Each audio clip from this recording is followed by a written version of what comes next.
Inicialmente, bom dia a todos e todas. Cumprimento todos os membros da mesa, na pessoa da doutora Adriana, que, aliás, como outras autoridades aqui presentes, temos as que, como a doutora Carla hoje falou, estamos sempre juntas. Ela perguntou: você não dorme? Você está em todos os lugares? Porque, na verdade, e aí vou retomar um pouco, claro, a fala de todas, a educação, né? Então, a doutora Carla, a doutora Sandra Ornelas, a doutora Gabriela, diretora do ML, enfim, todas, todas, assim, a gente está sempre presente em vários eventos, não por... E aí eu elogio, né, a doutora Adriana e todas, né, que sempre participam, porque não é por promoção pessoal, porque a gente acha bonito, porque está na moda, mas, na verdade, porque a gente acredita que só com a educação que a gente vai ter a questão da prevenção, sob pena, um ativo penal que vai resolver os problemas se não tivermos uma mudança de comportamento social. Então, é por isso que a gente está sempre presente, tem o nosso, né, não é questão de ser ativista ou não ser, mas de realmente acreditar que o direito penal sozinho, aliás, deveria ser a última ratio e não estar tentando resolver todos os problemas sociais que nós temos. Então, pontuando algumas coisas que foram faladas pelas nobres colegas, vou falar sobre isso, depois um pouco sobre a prática, né? O que a gente tem vivenciado desde antes da inovação legislativa até agora, né? Após a inserção do 218C no Código Penal. Bem, é muito mais comum, a gente, principalmente em âmbito da DEAN, a DEAN, ela não atende, a Delegacia da Mulher não atende somente casos de violência doméstica, como a maioria acredita, né? Normalmente as pessoas veem com o DEAN a violência doméstica, mas não, todos os casos que a mulher for vítima, por exemplo, de crimes, qualquer crime de natureza sexual, dentre eles o 218C está inserido nos crimes, né, no título dos crimes contra a dignidade sexual, a mulher pode procurar uma DEAN, tá? É facultativo, a atribuição de DEAN é concorrente. Então a gente percebe já, não que o aumento dos números, na verdade, como a doutora Adriana falou, eles já existiam, mas entravam numa vala comum da difamação e da injúria. E aí a gente tem os dados, né, o dossiê Mulher, que é um dossiê que sai todos os anos com o ano base anterior pelo Instituto de Segurança Pública do Rio de Janeiro, que os índices, na verdade, a gente não consegue pontuar quais são realmente a injúria, a difamação, propriamente dita, né, como a gente já conhecia, quais foram enquadrados os casos de pornografia de vingança como difamação e injúria por falta de dispositivo legal próprio, específico.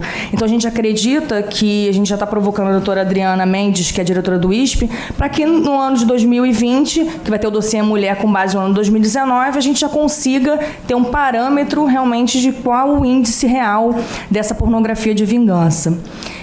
São muitos os casos, sim, muito mais comum com pessoas com quem a vítima mantinha relação íntima de afeto.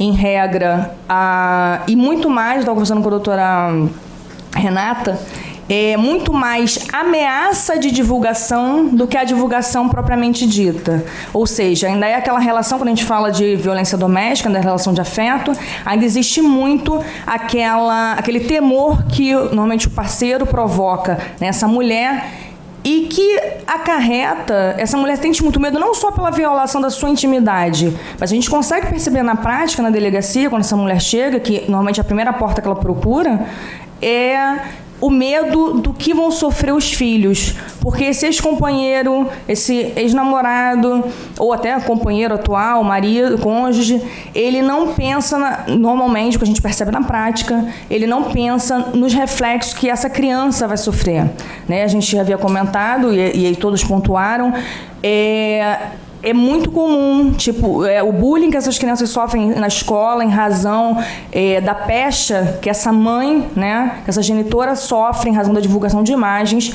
É muito comum, não é raro, é muito comum essa criança desenvolver depressão, automutilação e até evoluir para um suicídio. Óbvio que a mulher vítima também, mas o reflexo que isso causa no núcleo familiar. Então, assim, é um tipo penal que ele não afeta só a relação do casal, mas também esse núcleo familiar adoece junto. Como eu disse, é muito mais comum a ameaça do que a divulgação. Como costumo dizer que seria o ideal, falando um pouco da prática, que essa mulher, quando procura a delegacia, que ela deva levar sempre, tentar o print da mensagem, o endereço eletrônico, a página inteira, porque a gente tem, a possibilidade de resgatar as informações apagadas. Muito comum tem acontecido Facebook, divulgação dessas imagens em Facebook, por WhatsApp, grupos, essa propagação de grupos, e sempre tem, a gente teve um caso recente de estupro de vulnerável, e na verdade era uma mulher adulta, mas que estava completamente sob efeito realmente alcoólico. Eles, além de terem abusado sexualmente dela, gravaram e divulgaram no grupo do bairro. Nossa. Então, nitidamente, e aí vou trazer um pouco o que foi dito, a questão cultural. Como se falou do patriarcado, de toda essa questão que a mulher vai sempre, a maioria das vítimas se sentem culpadas, tá, pela situação que se colocaram, que a gente tenta desmistificar de que elas não têm culpa dessa situação, que a liberdade de cada um tem que ser respeitada, e muitas querem desistir no meio do caminho. E aí o que a doutora Roberta falou, da crítica que a gente faz a ser um tipo penal de ação penal pública incondicionada, de não ser respeitada à vontade, porque além daquela situação que ela está vivendo no momento... Exatamente, além do... Parece que foi sem querer, não parece? É tão surreal. Além do problema que ela está passando naquele momento, muitas das vezes a gente consegue, se a policial solicitar que o conteúdo seja retirado. É difícil porque a viralização é muito rápida, mas a gente consegue extirpar, muitas das vezes, pelo menos reduzir esse dano imediato, e às vezes demora algum tempo e essa mulher já está meio que... não quer mais falar sobre o assunto. Isso tanto quanto em razão de estupro, que às vezes leva muitos anos o processo, quanto esse tipo de crime também. Normalmente os filhos já estão com atendimento psicológico, ela já está com a rede refazendo a vida, aquele ex-companheiro namorado não atrapalha mais, não a procura mais, não interfere mais na sua vida. E aí eu acredito realmente que é uma crítica salutar desse crime seja ação penal pública incondicionada e não respeitar, já que é a intimidade da vítima, ela tem o direito de não querer de resolver numa esfera que desde que seja retirado, e tem o direito a ser esquecida realmente, de ter o direito ao esquecimento daquela situação.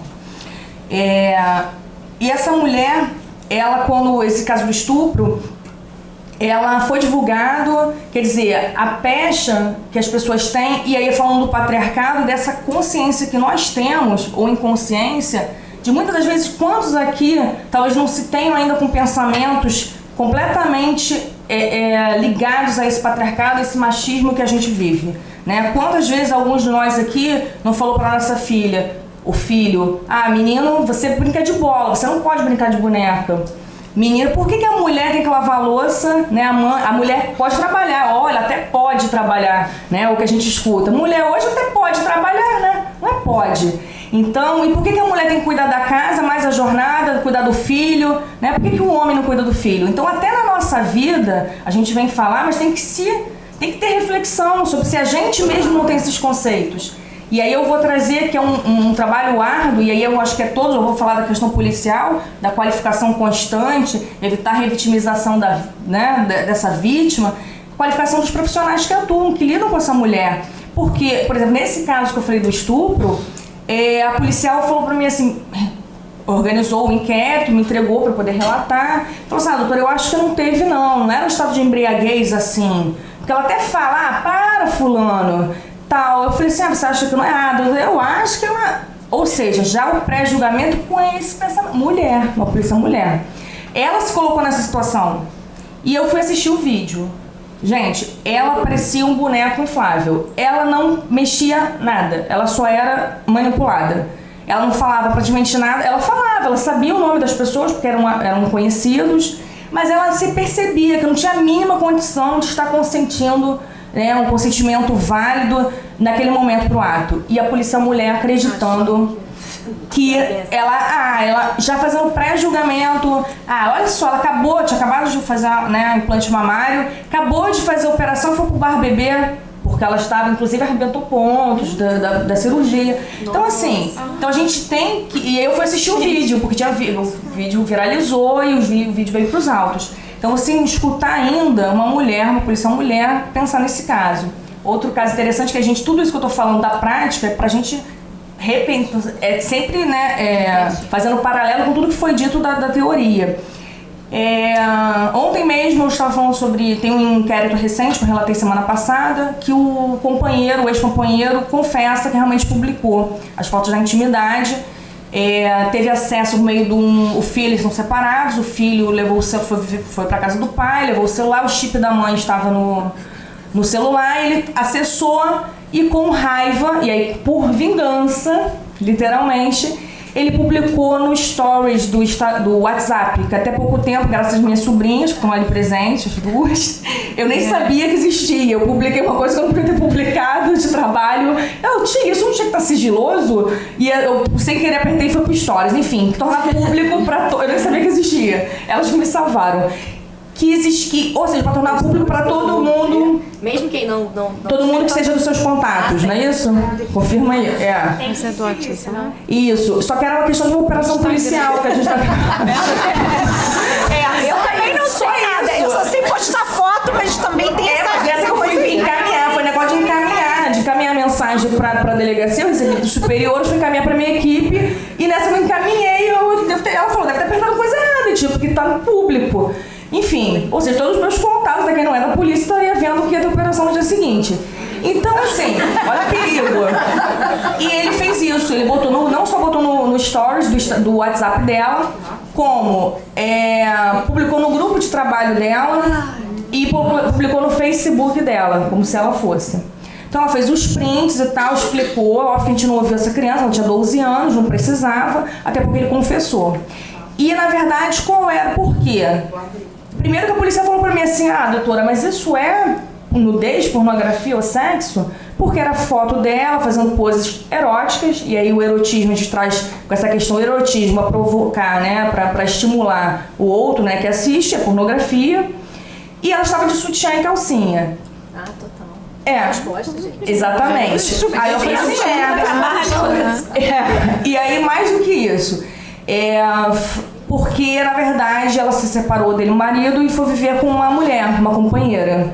Então ele disse em sede policial, porque isso é um absurdo, né? Ela é mãe do meu filho, e eu fiquei com muita raiva, e foi por isso que eu divulguei. Então deve estar chegando já para o próximo mês, já foi para a PIP, daqui a pouco está chegando aí nos juizados de violência doméstica.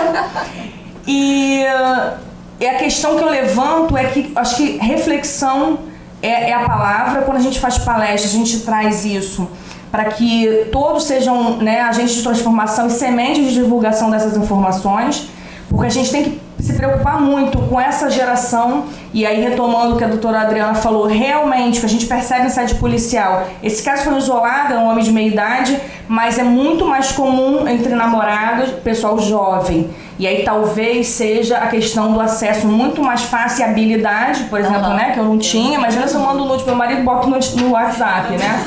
Do jeito que eu fiz com a operação. Então, assim, essa habilidade, inabilidade que a gente às vezes não tem tanto, mas que o jovem tem muita. Talvez até minha filha saiba mais de 3, 4 anos mexer do que eu. Então isso causa efeitos talvez até irreversíveis na vida, né, dessas mulheres e, enfim, das crianças também. E aí, por que será? E aí a gente volta à questão do patriarcado e da nossa mentalidade machista.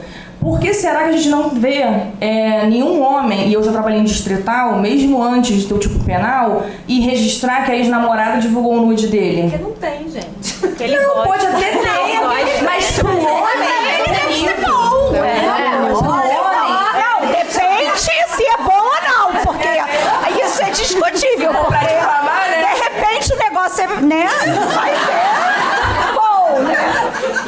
Mas é porque o homem, primeiro, pelo próprio machismo. Da luz. Primeiro que pros homens não é nada demais que o outro homem esteja divulgado a imagem dele. Ele é o garanhão. Ele é o bom. E porque a mulher é a vadia, é a desqualificada, que é o que ela falou da questão da defesa, infelizmente, muitas das vezes, ainda até por defesa por mulheres, tentar o tempo todo desqualificar a vítima como forma de legitimar a atitude desse agressor, né? Porque pode ter inúmeras teses de defesa, menos desqualificar a vítima, para justificar esse comportamento. Então, o homem não, mas a mulher é ruim. O homem talvez não vá, ainda que seja de uma forma negativa, né? Mostrando nada, né? Atributos pejorativos a ele, mas ele tem vergonha, porque a sociedade machista diz, poxa, homem vai se ligar para isso? Que se dane. Mas a mulher não, a mulher tem que se importar, aquilo tem que sair da rede, porque a mulher não foi feita para isso, né? Ela não tem essa autonomia. A autonomia da mulher é cerceada o tempo inteiro. Muito comum, por que a gente vê muita ameaça, né, de divulgação, no caso de violência doméstica do homem? É justamente a dominância sobre ela. Se você me largar, eu vou publicar aquelas fotos. Você vai ser vista como aquela mãe que você não é boa mãe. Enfim, então é sempre no porquê. O homem, né, o agressor na violência doméstica, ele tem aquela mulher realmente como um objeto. E aí quando a mulher, e aí foi dito, se rebela, que ela diz chega, é quando culmina normalmente, inclusive, a violência doméstica, né, começa com a fase da tensão, a explosão, que a explosão vem, que aí a maioria das vezes o combo, né, vem sempre lesão corporal, ameaça e injúria, é o combo que chega na delegacia. Normalmente é porque ela se rebelou, né? Normalmente começa com a violência psicológica, que aliás esse crime que a gente está aqui debatendo é uma violência psicológica, né, retomando a fala, e até culminar na física. E muitas das mulheres, por conta nessa história, elas aceitam como normal, porque elas viram a mãe sofrer esse tipo de comportamento. A avó era assim. E muitas vezes o agressor também, porque o pai tratava a mãe assim. Então a mulher muitas vezes chega na delegacia e a questão do julgamento não ter, do tipo, por que você fez essas fotos então com ele? Por que você tá com ele até hoje e você já apanhou 2 vezes? Porque, na verdade, muitas das vezes a mulher, até chegar na lesão corporal, né, ou nessa exposição que ela tem muito medo, porque realmente essa globalização da informação é muito ingrata, de uma maneira geral com todos, ela sente muito medo e por isso que ela procura a delegacia, ela já sofre inúmeras violências muito antes. Ela não vai à delegacia declarar isso, não é porque ela não quer, porque ela tem pena, muitas vezes ela nem sabe que sofre violência. E esse agressor, a gente consegue perceber que nem ele sabe que o que ele faz é violência. A gente tem palestrado muito, e isso é um elogio até às instituições, Marinha, Exército, hoje em dia já está mudando, estão buscando muito. Né? Estive na Marinha, 450 militares, 80 eram mulheres, são de todos homens. Ou seja, ele já tem a preocupação com essa mudança de paradigma, de postura. Isso é legal porque, somente no âmbito militar, a gente sempre vem aquela questão do autoritarismo, do machismo imperando. Então, a gente realmente, eu sou muito otimista, né, Carlos? Eu sou muito otimista de acreditar que realmente as coisas estão mudando. E aí, um outro exemplo, que eu vou trazer para a questão do tipo penal, da nudez, e se a gente for procurar no Google, nudez vai tratar como falta de vestimenta total ou parcial, depende da cultura. E aí a policial ontem falando sobre isso, falando sobre esse caso e que pouca gente conhece, tá? Por isso que é muito importante esse debate. Eu estava conversando lá dentro, eu ontem tive a Record atrás de mim para uma prisão, e eu falei que hoje não podia gravar porque eu estaria aqui com a questão de pornografia de vingança. A repórter perguntou, mas o que é pornografia de vingança, doutora? Perguntou, e aí se interessou, quer fazer a matéria, no sentido óbvio que as vítimas não sejam identificadas, elas, né? E aí uma delas até concordou, a gente vai marcar a matéria. E aí quando eu passei por uma policial mulher, que trabalha em investigação, ela falou pra mim assim, doutora, inclusive eu tô com um caso aqui comigo, que a senhora passou pra mim. Mas assim, eu acho que não é esse tipo, a senhora até mandou aditar, tipo, ficar nesse. Mas por quê?